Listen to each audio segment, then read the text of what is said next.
Hey, how are you? This is Tammy with Tammy DecoArt. Thank you so much for joining us for Nate's Art Lab Collab today. This month, our challenge was to choose a charity organization and create a piece of art to donate to that charity. And part of that discussion is, what charity did you choose and why? And for me, my choice was easy. I'm on a committee for an Off the Walls campaign, which is a fundraising campaign for Arts Bonita. That's the art center in Bonita Springs, Florida. And this is a fun charity event on March 20th. And all of the ticket holders that come will leave with a piece of art. And a lot of the artists that participate in the national art shows at Arts Bonita in January, February, and March donate art for this event. It is a huge social evening. It's so much fun to see people get their number called and pick the piece of art that they want off of the walls. And all of the funds that are raised are there to support the Arts Bonita Children's Visual and Performing Arts Program, as well as just support Arts Bonita and all of the outreach that they do in the community and community efforts. So the piece I'm painting tonight in this video will be donated to the Off the Walls Committee, and the ticket holders for that event on March 20th will get to choose my art off the wall to take home that day, or other artists that have donated. And I'll link all the information in the description if you're local to Southwest Florida or visiting and you want to attend. It's a fantastic art related event and so much fun. The second thing I wanted to share with you is my art themed t-shirt club. This was the December shirt. It says Painting the Merry and Bright on it. And if you're interested in joining the artist themed t-shirt club, I'll put that information in the description as well, and the paints and things that I used. And last but not least, the technique I'm doing today is a bloom technique. If you are interested in that, I do teach that here in Southwest Florida, and I have quite a few bloom classes that are a full day workshop coming up in the January through May timeframe. So if you're interested in that, check my Facebook events under Tammy DecoArt. All of those classes are listed there, or you can always shoot me an email at tammydecoart@gmail.com. I hope you have a fantastic day. Enjoy the collaborations today. Please follow the playlist. It will take you through to everyone's donation clip video that they've created for today's collaboration. And I look forward to seeing you soon. Thank you.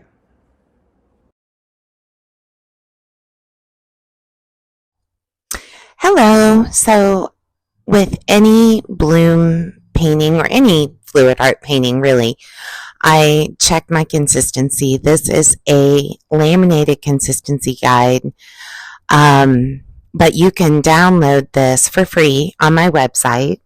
I'll put the link in the description. It's at createmonthlyclub.com. But what I'm looking for here is the pillow paint and the colors, and they were all too thick. So I did add some water to them. I also tested my cell activator by just putting down paint and blowing on it. This is a 36-inch round canvas, which I have supported the back of with an aluminum panel that I have that's 30 inches. So it fit just perfectly inside. I was able to prop it up with a foam board underneath to get it the right height so that it lay just underneath the canvas. And when you're blooming really big, I've found that just like with resin, it's important to support the back of your canvas because bloom paints are heavy, and when you're spinning it out, you really want that paint to be as level as possible so that it spins out well. So that's why I put the aluminum panel with some foam board underneath it until it got to the level where it was sitting just under that canvas. Here I'm laying down the colors, and I will list those colors in the description. And before I get too far into the colors, you'll notice that I layered both the pewter and that seafoam green twice. And that is something that I've discovered lately that I find really helps to balance the colors. I'm not one to do 8 or 10 colors in a bloom usually. I like it to be a little bit more simplistic of a palette. And then I'm using 2 cell activator colors here. Payne's Gray by Creative Inspirations along with Australian Floetrol, and Amsterdam Titanium White with Australian Floetrol. And I'm using my Blossom hair dryer. I think that's what it's called. It is so old now and so crusted over with paint that I had to bang on the power button just to get it to turn on. And I'm blowing slowly. I mean, what you're seeing here is actually 1.5 speed. And I'm positioning the airflow so that it's behind the color of the paint. Don't blow ahead of your paint. That is one of the best pieces of advice I can give you about blooms, is keep that hair dryer and the flow of the air behind your paint colors. And if you see that they're starting to fade out, then stop blowing. And what you'll notice here is that I kind of blow in sections and come back and blow out a few more areas where I see there may be more paint color there to blow. And of course, you know, this is a big canvas. It's 36 inches round. And certainly I'm using a lot of pillow paint here because I want it to spread all the way out and cover the sides of the canvas with color. But you never know if that's going to happen in an even and uniform way. So as soon as I get done blowing this, I do come in with my straw and I do what I call flutter blowing. And I do this on almost all of my blooms regardless, because you just never know when you're going to have an area that doesn't move over the edge of the canvas. And I like to do this flutter blowing on the edges so that it looks more organic and less uniform. If you notice that area that I didn't blow on, which is on the bottom left right now, those edges of those petals are pretty straight and not very interesting. But by doing this flutter blowing, I'm creating more of an organic edge.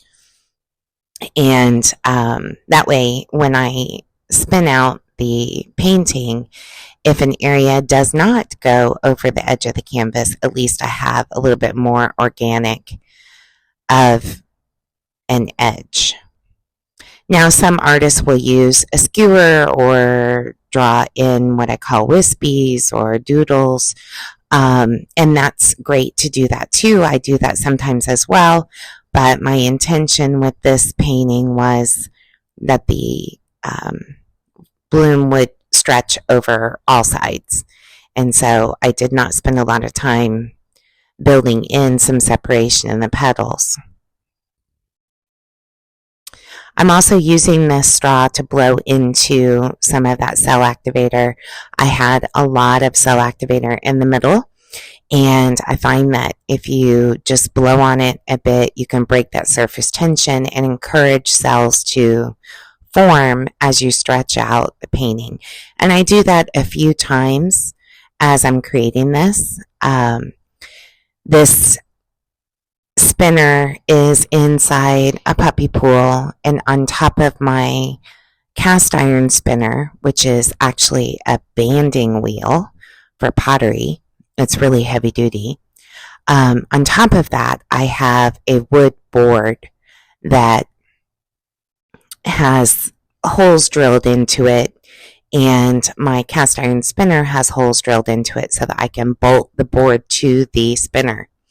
And I do that because I have in the past spun too fast and my board and my canvas came loose from the spinner and it was a disaster.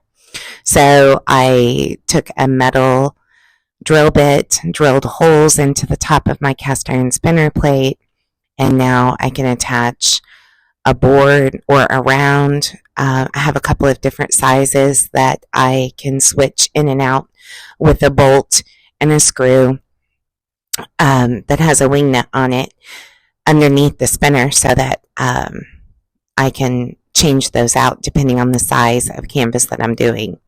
Now, this is a 36-inch round canvas. For the past year or so, this is probably the biggest bloom for me. I've done 40-inch before, but it's been a few years since I did that, and I sold that a long time ago. So I was working my way back up to big blooms because I like big canvases, and I also sell my art at art shows here in Southwest Florida, and I find that bigger pieces tend to go better than small ones. So I recently did a 22-inch Lazy Susan and a 32-inch tabletop, and all of that was in preparation for this 36-inch bloom. Now, the champagne is really prevalent in this piece, and I tend to use champagne instead of gold on most of my art pieces, especially my blooms, because I find that it's a nice contrast. It gives some nice metallic effect without being overly gold, and it's a little bit more of a neutral. So thank you so much for watching. Hopefully you can watch the other collaboration videos today, and we appreciate your time, and I would love it if you could like, comment, and subscribe. Thank you. Hey, just popping back in. Just want to show you the finished dried results of this ginormous 36-inch bloom. It's so big I can't even get it all in the picture. And this is the art piece that will be donated to Arts Bonita. Thank you.